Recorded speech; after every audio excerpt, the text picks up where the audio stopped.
चलो भाइयों, पहले तो आपसे थोड़ी माफ़ी चाहता हूँ कि आपकी क्लास थोड़ी लेट स्टार्ट हुई, लेकिन चलो कोई बात नहीं। देर से आए दुरुस्त आए, ठीक है। तो आज से हम अपना टॉपिक स्टार्ट करेंगे, आराम आराम से करेंगे, सॉलिड तरीके से करेंगे। सॉलिड तरीके का मतलब जो भी हम पढ़ लेते हैं उसके क्वेश्चन आप चाहे जहाँ से भी दो, आपको सॉल्व करना है। ये आपका होता है सॉलिड तरीका। स्टार्ट करते हैं। सबसे पहले आपको क्या पढ़ना है? मोशन।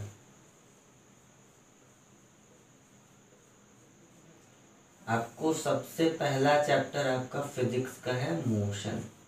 मोशन को हिंदी में कहते हैं गति। गति क्या चीज होती है, पहले इसको समझो। आपको मोशन गति से समझ में आ रहा होगा, जो चीजें चलती हैं उसे गति कहते हैं, लेकिन नहीं, थोड़ा सा अंतर होता है। आप जैसा सपोज कर लो, आप ये आपका सन है, सारे बच्चे जानते हो कि ये आपकी सूरज है, और इसके चारों तरफ अर्थ क्या करती है?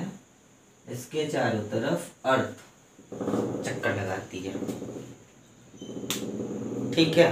अब आप एक चीज सोचो, मैं यहाँ पे हूँ, मेरे सामने ये मार्कर रखा हुआ है, और अभी 1 घंटे बाद भी ये यहीं पे है। 2 घंटे बाद हमने देखा ये चीज यहीं पे है, 3 घंटे बाद देखा यहीं पे है। तो मैं क्या बोलूँगा? ये मार्कर रेस्ट की पोजीशन में है, रुका हुआ है। लेकिन ये आपकी अर्थ तो नहीं रुकी है ना, ये तो आगे बढ़ रही है। आपकी अर्थ आगे बढ़ रही है। अभी अर्थ यहाँ पे है, 1 घंटे बाद अर्थ आपकी यहाँ पे चली जाएगी। 1 घंटे बाद आपकी अर्थ यहाँ पे चली जाएगी।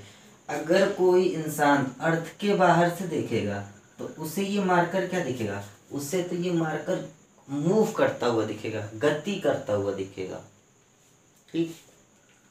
दूसरा एग्जांपल लेते हैं। एक ट्रेन का डिब्बा है, ट्रेन चल रही है आपकी, और ट्रेन में आपके 2 पैसेंजर हैं, और यहाँ पे प्लेटफॉर्म है। यहाँ पे आपका प्लेटफॉर्म है, इसका नाम रखते हैं ए, इसका नाम बी, और इधर एक कोई खड़ा है, इसका नाम रखते हैं सी, ठीक है। ट्रेन ऐसे आगे चल रही है। अगर बी से पूछा जाए कि ए बताओ चल रहा है कि रुका हुआ है, तो बी क्या बोलेगा? ए आपका कैसा है? रुका हुआ है, रेस्ट में है। ए आपका कैसा है? रुका हुआ है। अगर सी से पूछा जाए कि ए चल रहा है कि रुका है, तो आपके सी का जवाब क्या होगा? सी का जवाब होगा कि ए आपकी मोशन की कंडीशन में है। आप देख रहे हो यार, एक आदमी बोल रहा है रुका हुआ है, एक आदमी बोल रहा है चल रहा है, तो या तो ये गलत है या तो ये गलत है, लेकिन अपनी अपनी जगह पे दोनों ही सही हैं, ठीक है। तो जो कोई ऑब्जेक्ट, कोई वस्तु रुकी है या चल रही है, मोशन की स्टेट में है या रेस्ट की स्टेट में है, ये एग्जैक्टली आप कैसे बताओ? किसी के रिस्पेक्ट में बताओगे। बात समझ में आ रही? थोड़ा धीरे से समझो, आराम आराम से चलो। देखो, किसी के रिस्पेक्ट में बताओगे। जैसे अभी ये वाला एग्जांपल आप ले लो, तो आपने ये वाला एग्जांपल लिया, आप क्या बोलोगे ए के बारे में? ए के बारे में बोलोगे A is in the state of rest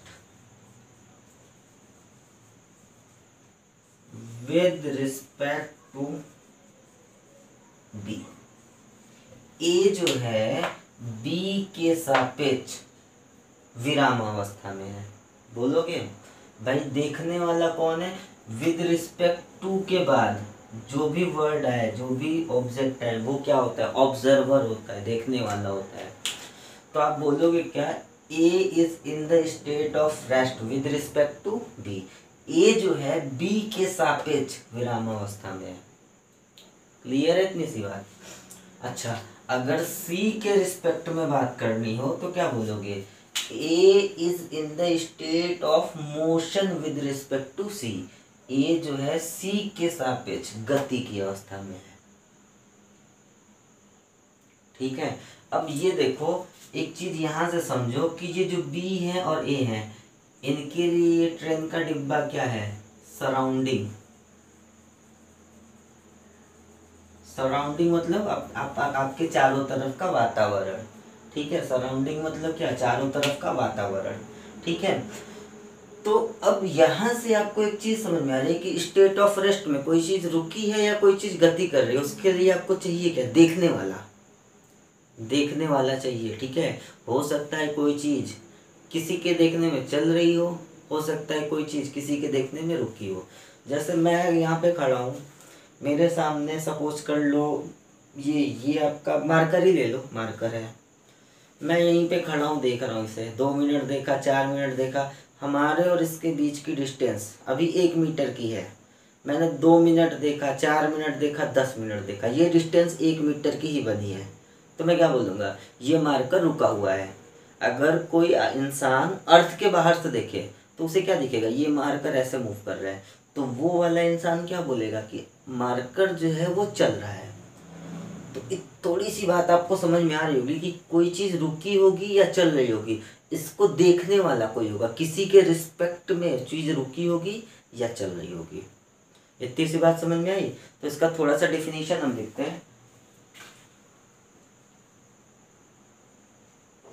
इसका हम थोड़ा सा डेफिनेशन लिख लेते हैं, फिर आगे बढ़ते हैं चीज़ों को।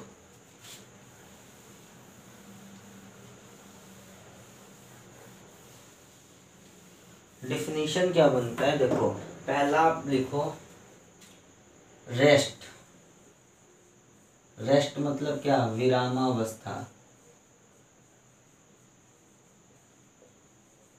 विराम की अवस्था, विराम की अवस्था मतलब रुका होना। तो इसकी डिफिनीशन क्या बनेगी, मैं लिख देता हूं फिर आपको समझाता हूं।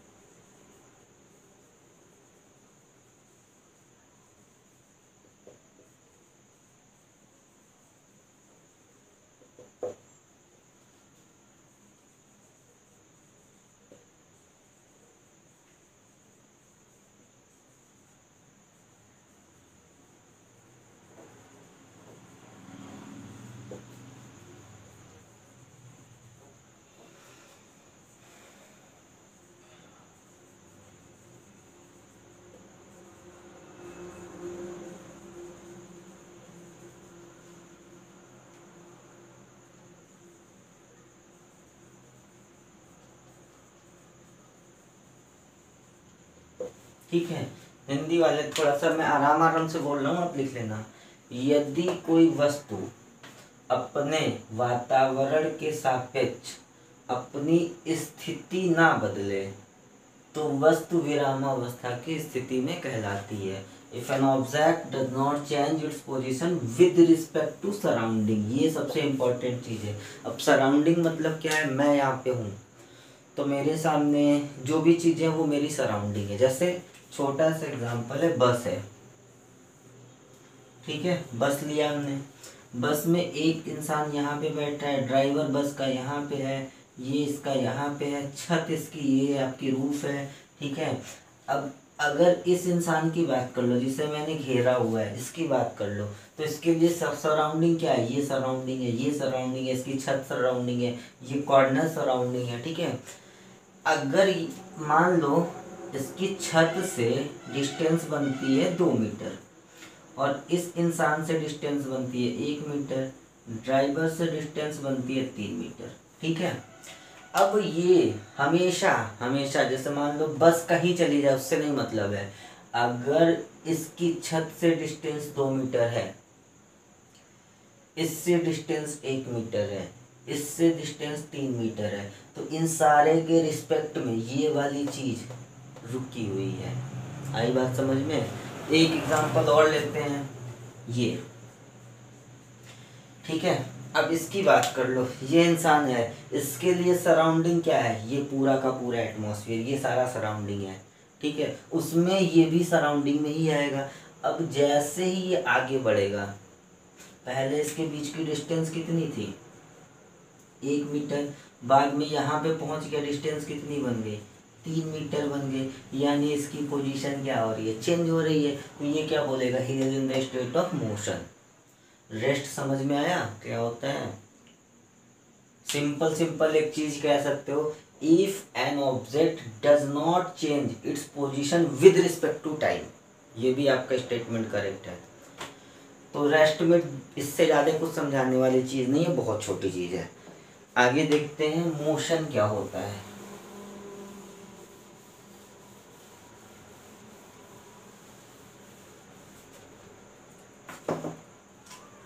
आगे अब देखो मोशन, इसका मतलब होता है गति। जस्ट इसका उल्टा बना, if an object changes its position with respect to surrounding then its condition is known as state of motion. यदि कोई वस्तु अपने वातावरण के सापेक्ष स्थिति बदलती है तो उसकी स्थिति कौन सी स्थिति कहलाती है? गति की स्थिति, गति की अवस्था। ठीक है, एग्जाम्पल लेते हैं छोटा सा।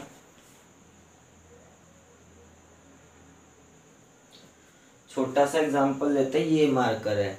अभी इसके लिए, इस मार्कर के लिए मैं क्या हूँ? सराउंडिंग हूँ। जितनी सारी चीज़ें सारी क्या है? सराउंडिंग है। ये मार्कर यहाँ से यहाँ चला गया, ठीक है। अब ये मार्कर सराउंडिंग के रिस्पेक्ट में, मैं सराउंडिंग हूँ उसके लिए। पहले क्या था? यहाँ पे, बाद में क्या हो गया? यहाँ पे चला आया। पोजीशन इसने चेंज की, पोजीशन चेंज की मतलब ये क्या है? State of motion. इसकी कंडीशन क्या है? मोशन की कंडीशन में है। क्लियर है? आराम से क्लियर होगा। If an object changes its position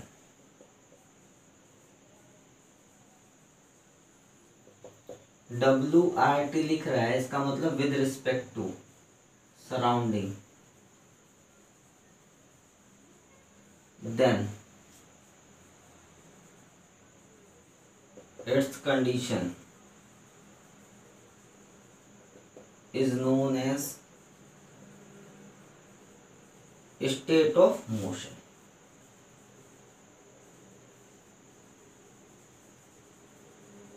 यदि कोई वस्तु वातावरण के सापेक्ष अपनी स्थिति बदल रहा है तो उसकी स्थिति कौन सी स्थिति है? गति की स्थिति या गति की अवस्था। तो इतनी सारी बात आपको अच्छे से क्लियर हो गई होगी। नहीं क्लियर होगी तो आप एक बार दो बार देखो, क्लियर हो जाएगी। इतना नोट करो, फिर आगे बढ़ते हैं।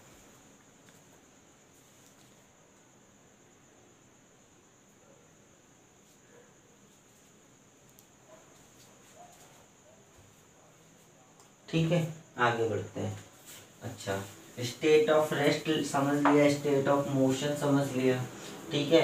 अब आगे देखो टाइप्स ऑफ मोशन, गति के प्रकार।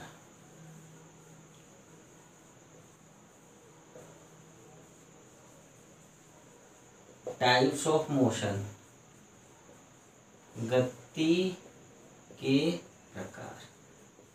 कितने प्रकार की गति हो सकती है? तो इसको अलग अलग कैटेगरी में डिवाइड किया जाता है। जैसे आप सपोज कर लो एग्जांपल, जैसे एक क्लास में मान लो 40 लोग हैं, एक आपकी क्लास में 40 लोग हैं, ठीक है। ये कितने तरह की होती है ये समझना है हमें, तो उसके लिए मैं बता रहा हूँ 40 लोग हैं। अब 40 में बहुत तरह के लोग होंगे, हो सकता होगा कोई दुबला होगा, कोई मोटा होगा, कोई कैसा भी होगा। तो बोल दिया जाए आपसे कि जो लोग मोटे हैं वो एक साइड हो जाएं, बाकी लोग एक साइड हो जाएं। तो इन 40 लड़कों को आपने दो भाग में डिवाइड किया। एक पार्ट बना मोटे लड़कों का और एक पार्ट बना उसके अलावा जितने हैं, ठीक है। तो यहाँ पे आप जो 40 लड़कों को डिवाइड कर रहे हो उसका बेसिस क्या है? किस आधार पे कर रहे हो? उनकी मोटाई के आधार पे। दूसरी चीज ये बोल दी जाए कि इन 40 लड़कों को आप डिवाइड करो, जो पढ़ने में सबसे तेज 10 लड़के उनको एक साइड करो, बाकी को एक साइड करो। तो यहाँ पे भी आप दो तरह से डिवाइड कर सकते हो, जो सबसे तेज पढ़ने में है उनको एक बना लिया, उनको एक बना लिया।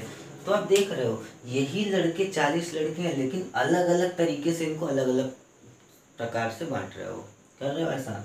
वैसे ही गति के प्रकार, गति कितने तरह की होती है तो इसको हम अलग अलग तरीके से अलग अलग भागों में बांटते हैं। तो पहला तरीका हमारा क्या हुआ? देखो, हम एक तरीका ये हमारा होता है कि हमने इसे किस दो भाग में बांटा। एक को बोला यूनिफॉर्म मोशन,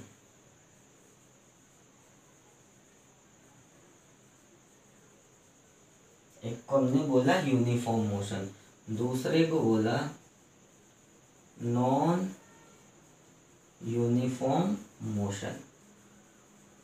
यूनिफॉर्म मोशन को बोलते हैं एक समान गति,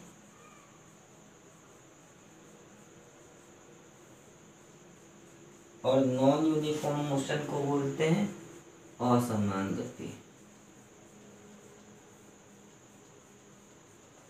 अब ये दोनों चीजें क्या होती हैं, थोड़ा इसको समझते हैं। जैसे एक लड़का है और लड़का 12 बजे यहाँ पे है, ठीक है।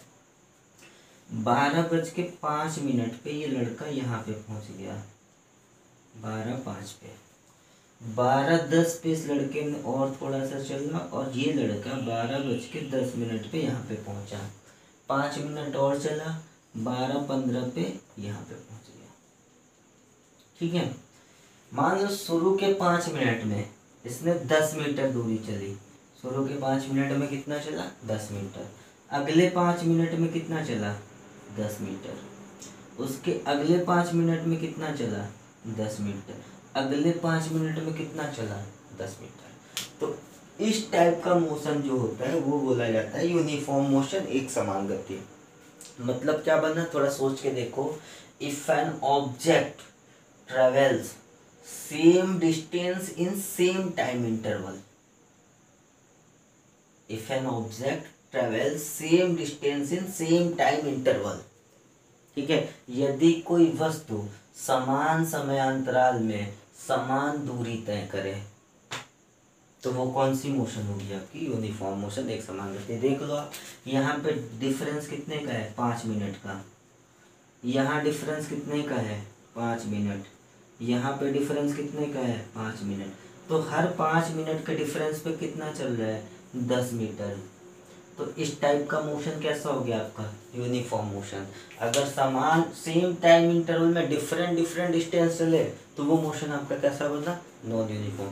जैसे पहले 5 मिनट में 10 मीटर चला, दूसरे 5 मिनट में 20 मीटर चल गया, तीसरे 5 मिनट में 2 मीटर चला, तो इस टाइप का मोशन कैसा होता है, नॉन यूनिफॉर्म मोशन। आपको लिखना है तो लिख लो।